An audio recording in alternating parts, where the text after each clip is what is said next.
It was the week before Christmas, and all through the house, a creature was stirring. And boy, what a rat.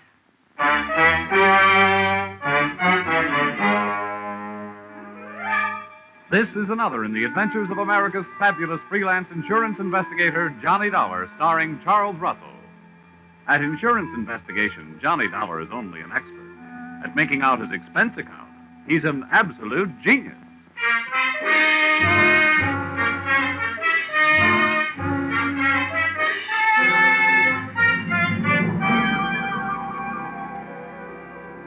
Expense account submitted by Special Investigator Johnny Dollar to Home Office, Industrial Insurers Incorporated, Hartford, Connecticut. Attention, Mr. Eben Stevens, General Manager. The following is an accounting of my expenditures during investigation of small-time swindles of big-time department stores. Or how I played Santa Claus and almost got left holding the sack. Or going for a sleigh ride without benefit of snow can be tough sledding. Expense account, item 1. $1, tip to messenger who delivered this assignment writing by hand to my apartment. Thanks, Mr. Dollar. You have never been known as a fast man with a buck, Mr. Stevens, and I must say your note to me also marked you in my mind as an economist with words. Dear Dollar, our client, the Association of Department Stores of Greater Manhattan, has requested help on the following problem. A young man has been making the rounds of New York department stores during the current Christmas rush.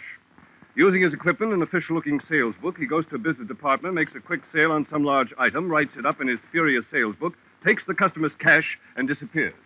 Enclosed find varying descriptions as furnished by victims to date, and check for your usual retainer fee. Please put a stop to this nefarious practice at once. Signed, Eben Stevens, General Manager. Expense account, item 2. $6.21. Train fare, Hartford to New York. Next morning at 7:03 on the Banker's Special. A train very cleverly named that because 75% of its load is made up of bankers. I sat among them in a parlor car, watching them limbering up for the day's chores, slowly shaking their heads from side to side and softly whispering, no. We arrived at Grand Central at 9:20. The bankers got off and headed for their granite vaults. I got off and headed to face my stone wall. Expense account, item 3. 4 bits, cab fare to offices of the Association of Department Stores of Greater Manhattan. There, things got brighter right away. Her name was Judy Whitehall. Boy, how she'd been missed by the scouts for the Copacabana, I'll never know. I have been assigned to help you all I can, Mr. Dollar. What would you like to know first? Your home phone number. Oh, well, maybe we better wait until later for that. How many stores are there in your association, Miss Whitehall? We have 120 member stores, Mr. Dollar. Great. You know, in one department store, I'm the kind of a guy that can't find the glove department. And now I've got 120 stores in which to find someone I don't even know. Well, we do have the man's description. Yeah, as a matter of fact, we have a lot of descriptions, all slightly different. And the regular store detectives are all on the lookout. It's like looking for a noodle in a spaghetti sack. And all the sales personnel have been warned. It's beautiful. What's beautiful? Your face. Well, really, Mr. Dollar. After all. Oh, yeah. Oh, yes, I know. Business. Well, before I start, maybe you'd better give me a letter of identification. If I spend all day moseying around department stores without buying anything, I can stand a good chance of getting picked up as a shoplifter. Right away. Follow me. All right. Oh, just a minute. Hello, this is Miss Whitehall. Oh, yes, Mrs. Sandler. Oh, my, that's terrible. My goodness, that's awful. Good gracious, that's worse. Well, the insurance investigator is here right now, Mr. Sanders. We'll be right over. What's so terrible? Well, that man, the one we're looking for, he was in the Miller's store making a phony sale in the camera department. Oh, you also said it was awful. It was. A little girl picked up a camera and snapped his picture, and the man tried to take it away from her, and the girl yelled, and then her mother screamed. And what made it worse? Well, a store detective came running, and the man shot him. Then he grabbed the little girl, camera and all, and ran off. They called the police. Really? I can't imagine why.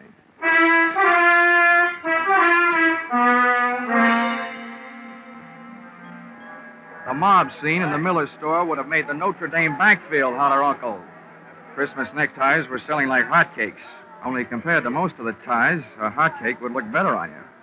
The camera department was on the mezzanine, and the store manager, Mr. Sander, was on a rampage. Why doesn't somebody do something? Why can't they find him? I've got men posted on every door. He's in this store somewhere, and...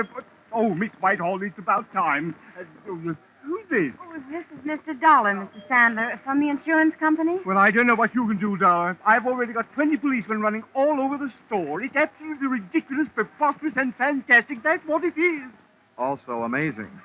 Now, tell me, Mr. Sandler, about that little girl who picked up the camera and snapped the culprit's picture. Did they find her yet? They certainly did, in the rug department. She's been shoved in the middle of a pile of 9 by 12 Orientals on sale at $123.50. She was scared, but not hurt. And the girl was found without the camera, I suppose. Naturally, but the camera wouldn't do us any good. After all, I'm sure the camera didn't have any film in it. They never do when they're on display. Well, how about the store detective, the one who got shot? In the hospital, Miss Hall. They'll call me here as soon as they find out how badly he's been hurt. Well, look, getting back to that kid, was she able to give you a good description of the guy who grabbed her? She hasn't stopped crying long enough. Well, how about her mother? Neither is she. Well, where are they now? They're in my office. That's why I'm staying right here. Where is your office? On the 8th floor, right next to the credit office. Well, this may be the first time I ever got past the credit office. Come on, Judy.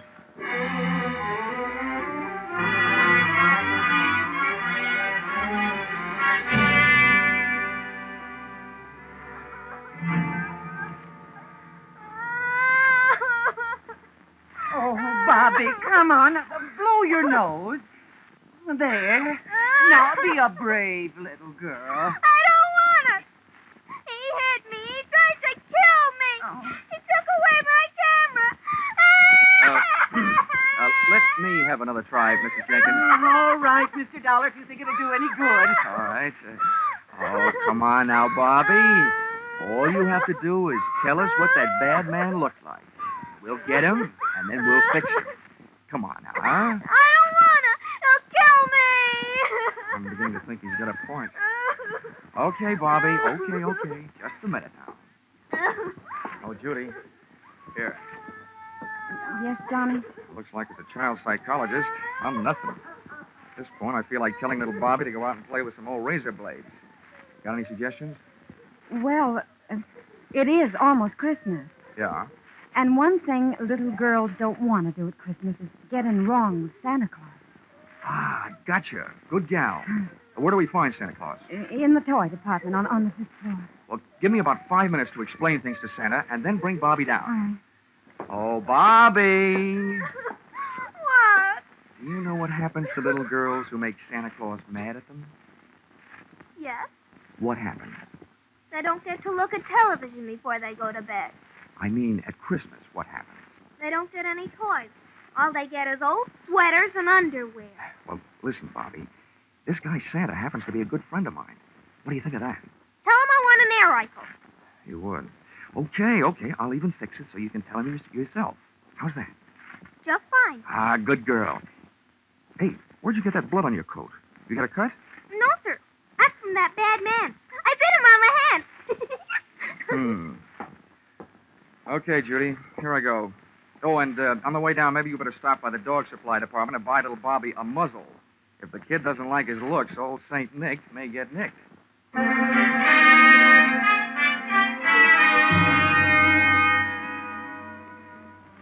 Department stores should have some kind of a congressional medal for salespeople who work in the toy department just before Christmas.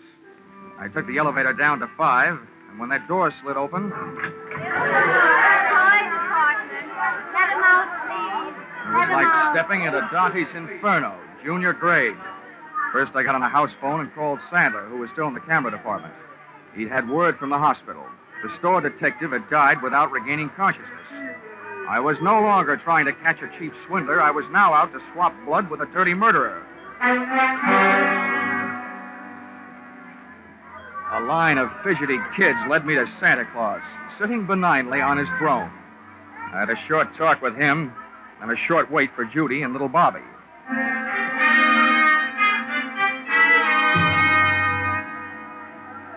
Okay, Santa. Now, we've got to make her talk. That is, you've got to. All right, Dollar.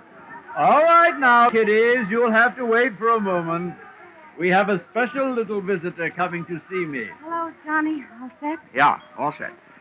Okay, Bobby, my girl. Now, Now, just let me give you a hoist up into Santa's lap.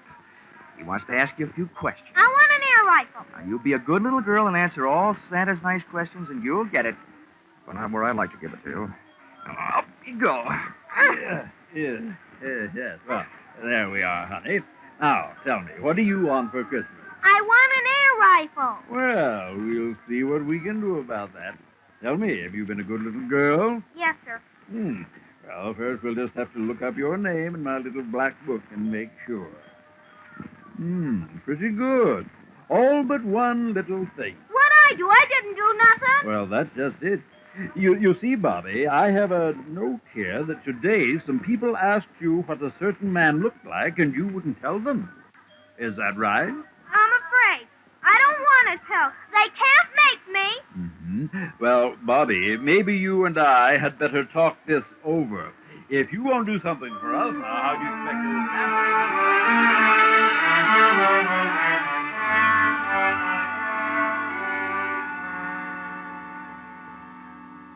Little Bobby's description of the murderer wasn't the greatest by any means, but it was better than none at all, with which we had been furnished by the personnel in the camera department and the kid's mother. We took the girl to the advertising department, where an artist made a sketch. Armed with a drawing, we made a tour of the store exits, showing it to the police posted on every door, giving them a rough idea what to look for. A medium-build, pudgy man with black hair. And when they came across such a character, he was to be issued an invitation to show his hands. If he was sporting Bobby's teeth marks, then they'd really know. Well, this chore out of the way, Miss Whitehall and I sank our teeth in a pair of sandwiches in the tea room. The Shopper's Delight sandwich, to be exact. Cream cheese, walnuts, watercress, and pineapple on whole wheat bread.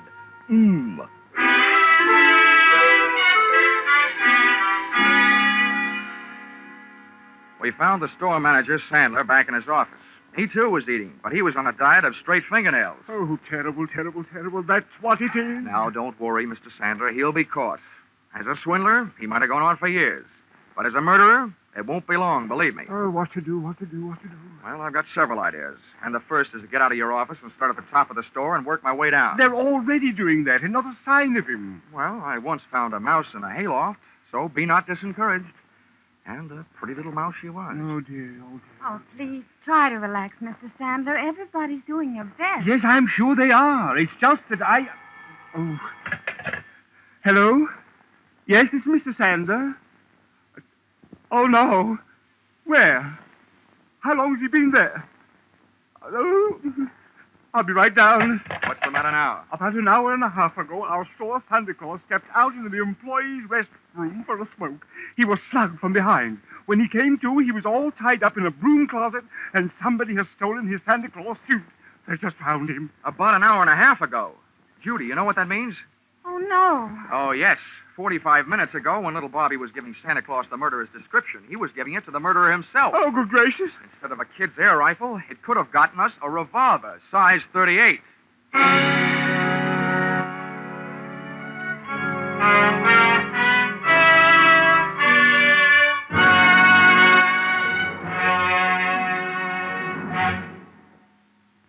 In just a moment, we will return to the second act of Johnny Dollar. But first, CBS is going to bring you one of the biggest presents you ever received from show business tomorrow afternoon, Christmas Day.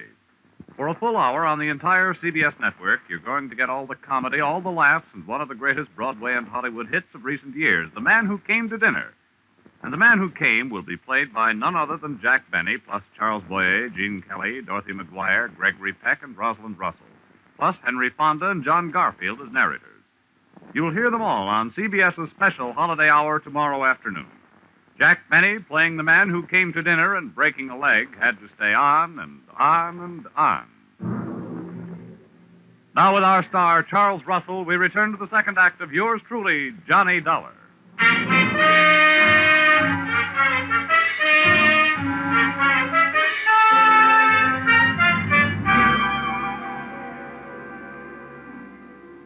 There's no place like a crowded department store for a fresh-made murderer to be on the loose, especially one that's playing Santa Claus for a lot of rosy-cheeked little nippers.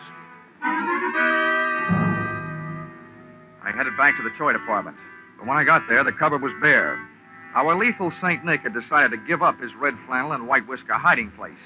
We found the empty suit in a storeroom, tossed high on a stack of baby buggies. Oh, Johnny, this is terrible. That man's a murderer. What are you going to do? What am I going to do? Now, listen, Judy. By now, there must be 87 cops sifting through this store looking for that guy. They've got 2 cops on every door. Now, all I'm going to do is help them look. This is one of those everybody's problems. You're right. I guess I'm just getting excited. Well, that you have a right to do. Come on, let's get out of here. I've got an idea. All right, Johnny, I'll Oh, Mr. Dollar, thank goodness I found you. Mr. Sandler wants you right away down on 3. An old lady has just been shot in Junior Mrs. Lingerie. Oh, serves her right for not acting her age. Let's go, Judy.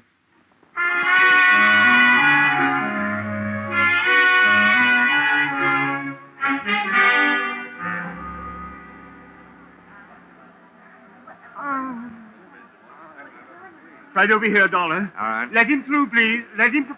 Lady, please stand back now. Well, Dollar, Yeah? congratulations. Before, this store was only going to sue that company of yours for $1 million. Considering what this shooting will do to our reputation, I'm going to make that $5 million. Mr. Sandler, keep your powder dry. First of all, it's not my company. And second, you can't sue them for something they didn't do. And third, you'd better get this poor old gal to a hospital. How badly is she hurt? And how did it happen? The doctor's on his way, and we've sent for an ambulance. This woman was lost out on the back stairway looking for the ladies' room. That maniac saw her coming toward him and ran down the stairs, firing over his shoulder. The bullet just seemed to have grazed her left side. Pretty lucky. Where are the police? They're searching all over the store. Dollar, what are we going to do? This is terrible for business. Well, I suspect that any minute now, the cops will be telling you to do something that's going to be even worse for business. Close the store. Well, but close the store? Why, we're staying open late tonight. It's the last-minute rush. I'm just telling you what I think. I think the cops will double the lookouts on all the doors and make you close the store. Then they can go to work. We lose thousands of dollars. They can't make me close the store. If you stay open, you might lose a few more customers. The hard way. Where's that doctor? He'll be here any minute. Oh, Mr. Sandler. Well, yes, what is it? Well, they called up from the sporting goods in the basement. That man has been down there and held them up. And he took 4 guns and 6 boxes of ammunition. 6 boxes of... Oh, my... Oh, what's this going to do to our store? If you're not careful, it's going to turn your store into the world's largest shooting gallery with live targets. You know what I suggest, Mr. Sandler? What? Tell me what? Don't wait for the police to tell you. Close the store.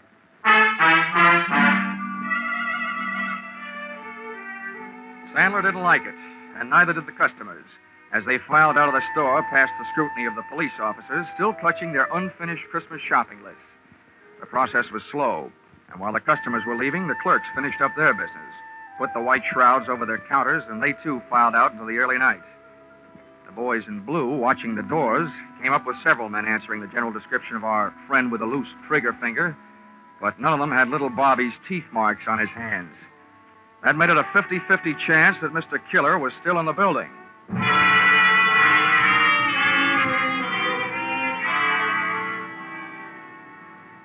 There's nothing more eerie than a department store after closing. And its white sheets, the whole joint seemed to be playing ghost. I sent Judy over to a steakhouse, Pietre's on 3rd Avenue, told her to wait. Then I had Sandler get me a gun from the sporting goods department. For that lonely, scared feeling, there's no medicine that quite takes the place of a piece of cool steel in your little hot hand.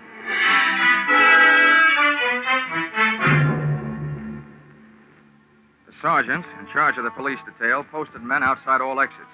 The rest he took up to the roof with him. They were going to run the whole store through their burly blue sieve, floor by floor, counter by counter, inch by inch. Sandler stayed with me down the first floor. Just for fun, I thought I would start working my way up. Dollar, don't you think we should get out of here and leave this to the police? Well, I have several goosebumps that agree with you, Mr. Sandler, but I have a very dangerous habit of trying to earn my money. Oh, this is terrible. Now, look, every counter and post in this store is just the kind of hiding place a sniper would pray for. I get paid for this kind of work. You don't. Now, why don't you go out for a nice safe walk? It's my duty to stay here. I'm sticking with you. Okay. But remember, 2 of us give him twice as much to shoot at. No, you did. I had to go and open my big mouth. Get down.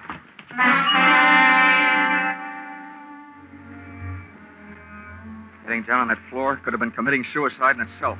The killer's bullet had crashed into a showcase. A sea of broken glass is a risky place to practice diving. Having to swim out of it was twice as bad, but that's what I had to do. Oh, Mr. Dollar. Now, Sandler, keep your head down. Bury your face in that glass, but keep your head down. Yes, Dollar. Tell me what to do, anything but get me out of here. I have a wife and 3 kids. Well, if you'll do what I tell you to do, your wife will go on having a husband and your kids will still have a father. Yes, just tell me. I don't know exactly where that shot came from, but from the looks of this glass, it must have been from behind us. Now, I'm going to leave you and crawl over near those elevators. While I'm on my way, you rattle around in this glass. Let them hear where you are. Give me about 2 minutes, and then do something to draw his fire. What'll I do? Do anything but one thing. Don't stand up. I'll think of something. You'd better. But don't take any chances. No. But what are you going to do? Take some chances.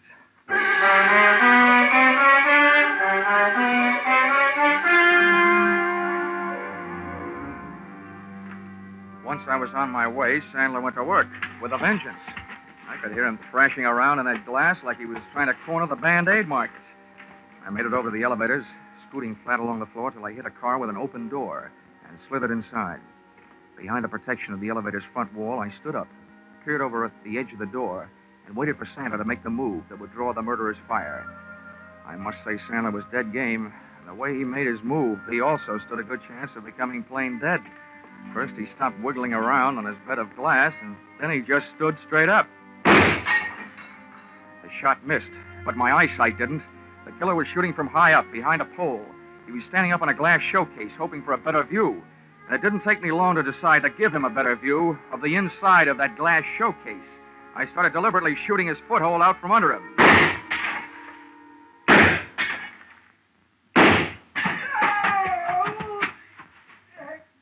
He was bleeding beautifully when he started to run, straight for the back of the store, firing as he ran.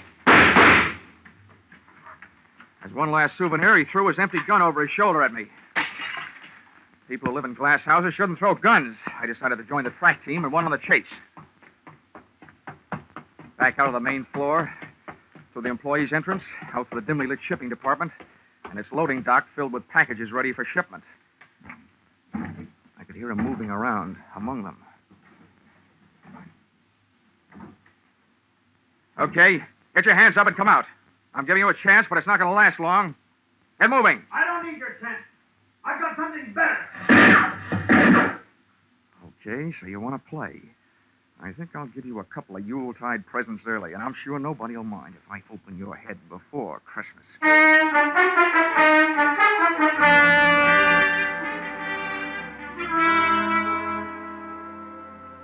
My hot-headed friend was hiding behind a high pile of wooden boxes ready for shipping. I grabbed the heavy, empty dolly, gave it a flying start, sent it crashing into the bottom box of the pile. It was beautiful. The biggest crash since 29.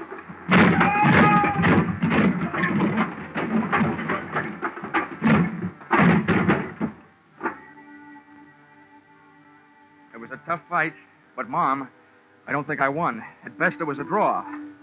About the 15th time I belted him, he belted me right back. Then he got his hands on a hammer, laid it across the side of my head. I got the hammer, did the same for him, and made a hole in one. He fell squarely into a man-sized packing case lying at the foot of the packing bench. I was getting weak, dizzy. I had to hold him. One thing to do. Top a case lying right there. All ready. Nails part way in. Put it on right over him. Nail it on. Good, tight. Good, tight. Good and tight. Everything is going black.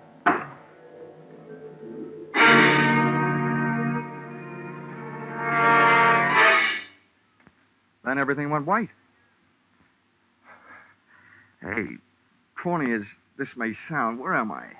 You're in the hospital, Johnny, darling. But don't worry. It's only a slight concussion.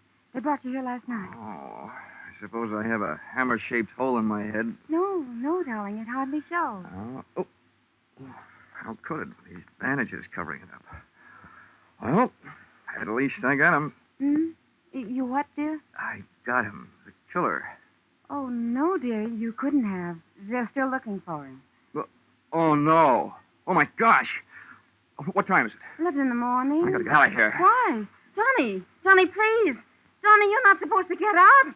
Oh, nurse!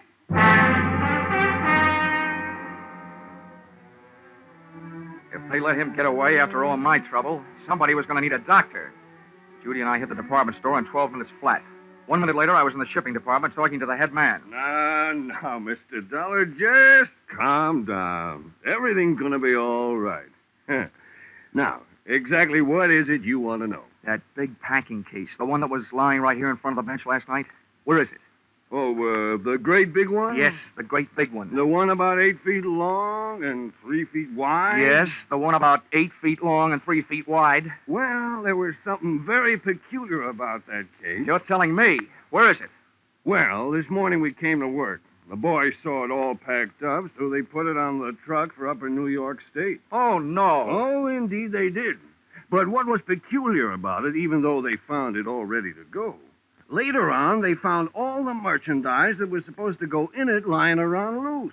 It had never really been packed. Well, then quick. The least you can do is tell me where it went. Well, now that I can do. That box was the boss's big annual charity shipment of goods. That particular box is on its way to some of the unfortunates who'll be spending this Christmas away from home. All right, so where is it? By now, it should be at the New York State Prison, up in Arsening.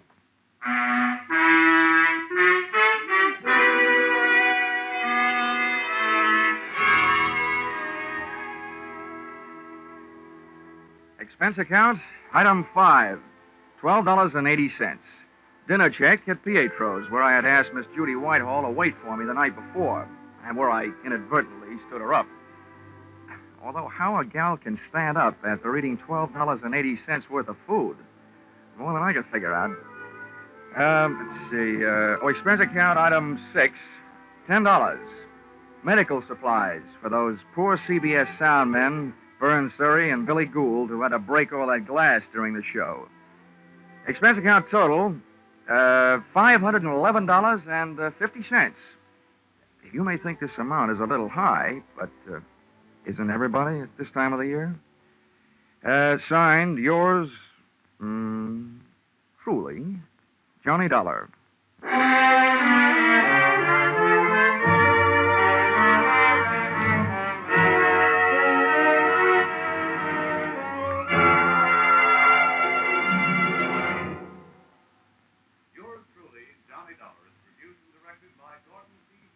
Stars Charles Russell. Script by Paul Dudley and Gil Dowd. Featured in the cast were Jay Novello, Georgia Ellis, Marlene Ames, Parley Bear, Paul Duboff, and Connie Crowder. The special music is written and conducted by Leith Stevens. Your announcer is Bob Stevenson.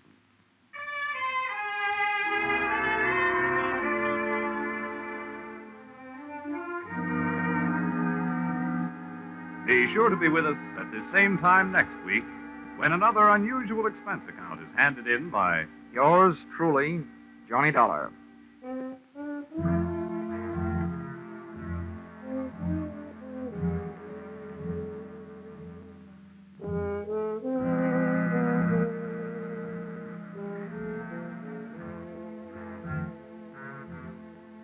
Those two pleasant gentlemen of music, Vaughn Monroe and Gene Autry, will be around with special Christmas music tonight on CBS.